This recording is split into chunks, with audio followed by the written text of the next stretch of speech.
We're continuing in our Stories of Grace series, highlighting God's faithfulness and loving kindness in the lives of Bethel University faculty and staff. This morning, we are blessed to hear from Dr. Abson Joseph, Bethel's Vice President for Academic Services. Prior to arriving at Bethel, he served for 13 years at Indiana Wesleyan University as the Chief Academic Officer at Wesley Seminary and teaching New Testament in the School of Theology and Ministry. Dr. Joseph holds a diploma in theology from Caribbean Wesleyan College in Jamaica, a Master's of Divinity from Asbury Theological Seminary, and a PhD in New Testament interpretation from the London School of Theology.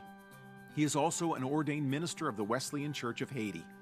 Dr. Joseph has authored and edited a number of books and published several book chapters and articles. Abson is married to his wife Laura, and they have 2 daughters. As a family, they enjoy sports, music, and travel. Would you please welcome to the Bethel University stage, Dr. Abson Joseph.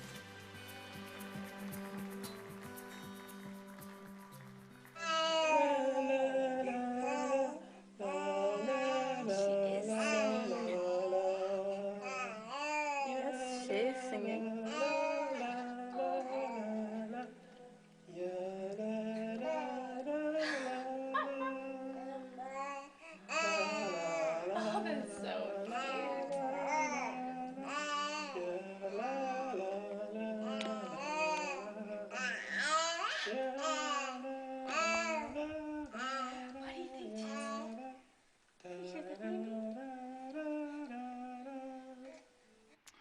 Good morning. My name is Abson Joseph, and I'm a girl dad. Now, those who know me well will know that I take my status as a girl dad very seriously. But last year for Father's Day, I got legit. When the girls gave me designer shoes with a girl dad sign for Father's Day. That's when I knew that I was a really legit girl dad. Now, if I ask you, what are your best memories of childhood, what comes to mind? It's a real question.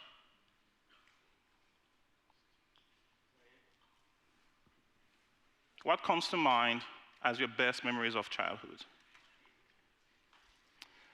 If I try to answer that question for myself, I hardly in these moments think about my own childhood, but I think about the childhood of my girls. Because as a parent, when I think of childhood right now, child memories, they are the memories that I think of.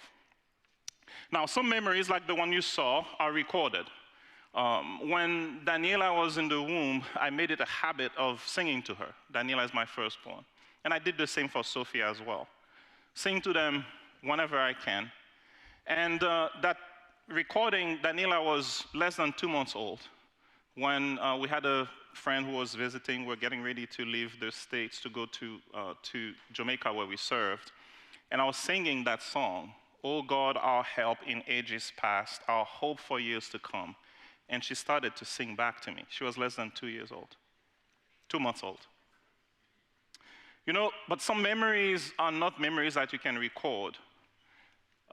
And they are overwhelming feelings. Like I remember the day that I held Daniela for the first time in my hand. This was the most powerful I've ever felt. Wow, my wife and I have created a human being. But this is also the most vulnerable and powerless I've ever felt. Wow, we're responsible for a human being. That powerlessness was even more prominent when Sophie was born because my wife, Lara, had a very difficult delivery process and we almost lost her. But in spite of the ups and downs of the feelings, the most overwhelming feeling that happens to me as a father is that of love. The feeling that I love this person more than I love myself. And it's a love that is so powerful, it supersedes everything. A love that is bigger than life itself. A love that comes first, before anything else. It's a love that sustains. It's a love that overcomes. It's a love that lasts. You see, it's a type of love that undergirds my story of grace. Grace doesn't happen in a vacuum, but grace is always occurring in the context of a relationship. And it's a relationship that God Himself initiates, and it's a relationship that we, as human beings, are expected to respond to. And you may have heard the term prevenient grace, the grace that comes before, provenire, the grace that precedes, the grace that draws us to God and causes us to respond to Him. But I believe that even before that prevenient grace comes love. And it's a concept of first love. Not first love, first, love.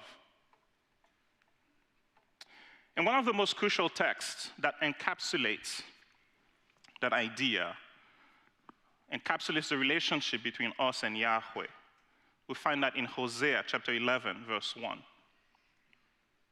When Israel was a child, I loved him. Out of Egypt, I called my son. You see, that statement summarizes the way God approaches his relationship with Israel. Israel had a rocky relationship with Yahweh, and the book of Hosea, or we might say Hosea's experience, is an object lesson to the relationship between God and Israel.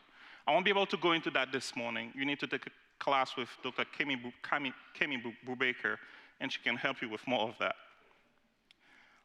But in Hosea 11, God is lamenting and recounting his own experience with Israel and what he plans to continue to do for Israel.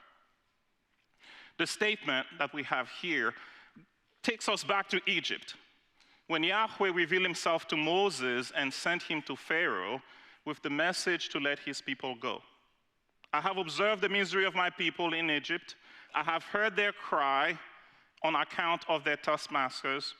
Indeed, I know their sufferings, God says, and I have come down to deliver them. Exodus 3:7. And later on he says, then you shall say to Pharaoh, thus saith the Lord, let my firstborn son go. You see, God delivers Israel from Egypt. Then God makes a covenant with them in Israel. First, love. So here's the first truth for today. God treats Israel as his own and delivers them before he asks Israel to do anything. So the holy way of life that God is going to ask Israel to do is not in order for Israel to acquire God's love. It's a response to the love that he's already extended. So what he's asking Israel to do is not a requirement for the relationship, but a response to that. But as you'll find, Israel's relationship with God will not be the way God expects it, because Israel will continue to go away from God. As a father, it's God's responsibility to provide for Israel, to protect Israel, and to vindicate, to fight the battles on behalf of Israel. But Israel keeps rejecting that. They keep going to other nations. They keep going to find other gods. They keep trying to find protections in kings and alliances. And they try to take matters into their own hands. So Hosea 11 gives us this picture of God lamenting over Israel, a son who grew up and refuses to obey, refuses to respond, and refuses to depend on the Father who cares for him. Whereas obedience is the ultimate expression of our love for God, Israel refuses to do that. So then we encounter a God who's lamenting because his love endures and lasts despite of our refusal to follow and despite of our rejection for him. Many years later, echoes of Hosea will ring out on the banks of the river Jordan. As the carpenter from Nazareth rises from the waters of baptism, Yahweh again will express his love and pleasure in his son as he calls him into the wilderness. You are my son, the beloved, with whom I am well pleased, he will say of Jesus Christ. Again, that's before Jesus Christ has done anything. He expresses his pleasure in Jesus Christ, not because of what Jesus Christ does, but simply because of who Jesus Christ is. So Jesus' ministry of obedience become an expression of his response to the love that God has extended, a love that knows no bounds, a love that sustains in trials, a love that restores and heals after the battle and bruises of the wilderness temptation. Why is that important? It's because my own story, my own experience, is rooted in that kind of love. My birth story is not different than what you've heard from Dr. Wickland earlier. I was a premature child at birth, and the doctors thought I was dead from the womb, so they discarded the body. It was only after that, because I wasn't breathing, it was only after that a nurse was passing by, heard me cry, picked me up, rushed me to the incubator. That's how I came into this world. During my first year of life, I experienced several accidents that could have cost me my life. 8 days after I was born, my parents were taking me to the doctor because, again, I had suffered head trauma during delivery. We were in a car accident. My body propelled onto the street under impact. A street vendor who witnessed the accident picked me up, rushed me to the hospital to be cared for. I suffered some severe burns when I was crawling. Still have some of the scars on my back. When I was about to turn a year old, I contracted typhoid fever, was in a coma. When my dad prayed that if God will spare my life, they'll dedicate me for his service. God answered their prayers, and my parents presented me to the church a second time and explained all of the ways God has protected me in that first year of life and said, this child no longer belongs to us, he belongs to God. So I grew up with an acute awareness of several things. One, that my life wasn't my own, belonged to God. And two, I needed to do something with my life for God. Didn't always know what that was going to be. Three, because of these two, others may, but I could not. So as I grew up, my parents made sure that I was always involved in church services and church activities. Every time the doors were open, I was there. When the doors were closed, I was there to open them. But as I grew, I got to the point where I understood that I needed to make the pledge that my parents made my pledge. I accepted Christ as my personal Savior and Lord, and I knew that I needed to do something with my life for God. I wanted to be an architect growing up, and I was on my way to becoming an architect.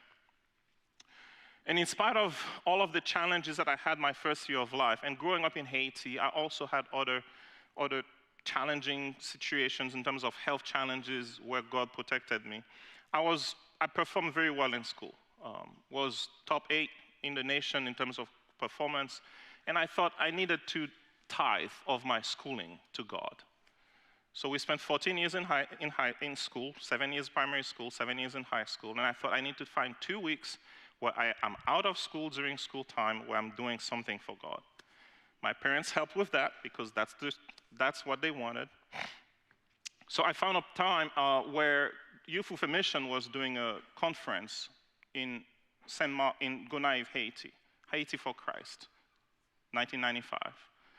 So I went there for a week, and then I went back to Cap Haitian, where I'm from, and served in evangelism for another week.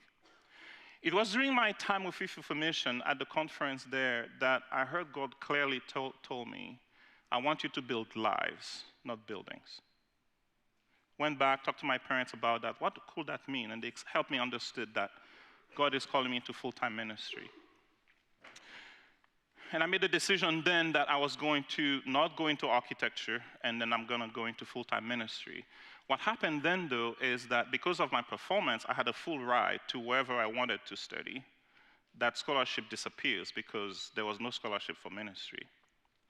I don't have enough time to tell you about all of the ways in which God has provided, except to say, I have done my undergrad in Jamaica, my master's study at Asbury Seminary, and a PhD in Europe, and I haven't paid a dime for my education.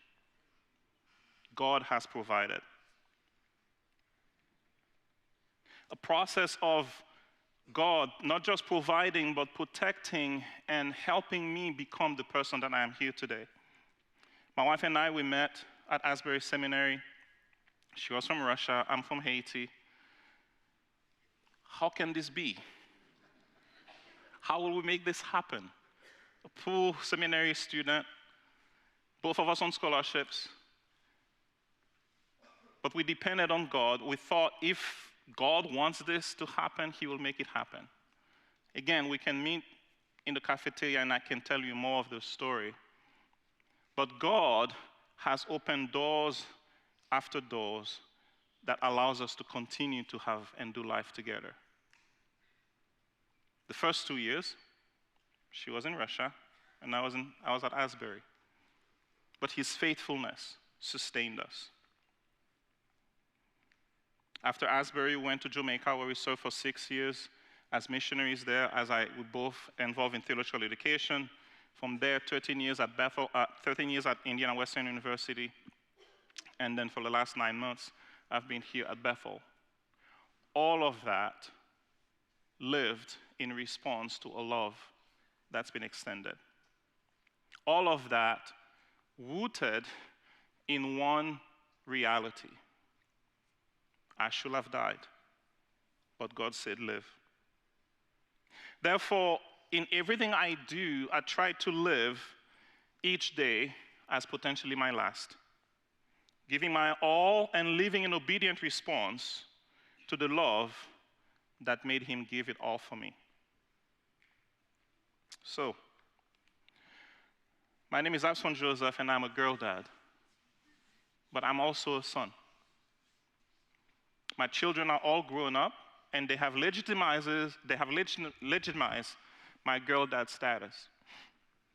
But I do everything to remain a child. I sing to my girls because at the depth of my heart, I believe that God sings over me and reminding me to remain as a child. Jason Upton captures the story of Hosea, I think, more than anyone that I know. And he has this song that goes, "When you were a child, I called you my own. You were mine. When you were a child, you could not stand alone. Oh, but you were fine. I want to know that child again. Maybe time has changed you, but love remembers when you called my name, and like the wind, I carried you away. It seems like only yesterday, when you were a child. When you were a child, the world was the unknown, but you were wise to simply trust in me that I will never leave, and to hold on tight. I want to know that child again. Maybe time has changed you, but love remembers when you called my name, and like the wind, I carried you away. It seems like only yesterday, when you were a child. What are God's memories of your childhood? How have you responded, and how are you responding to His love? So here's the good news for today. God is patient. His love comes first. And all he asks of us is that we live in obedience to that love that's extended. You see, what we do is not different, but the reason we do it is different. We don't live a certain way to acquire that love. We live that way because there's a love that's been extended. It's freeing. It's a love that lasts. It's a love that endures forever. It is a love that sustains. And that's my story of grace.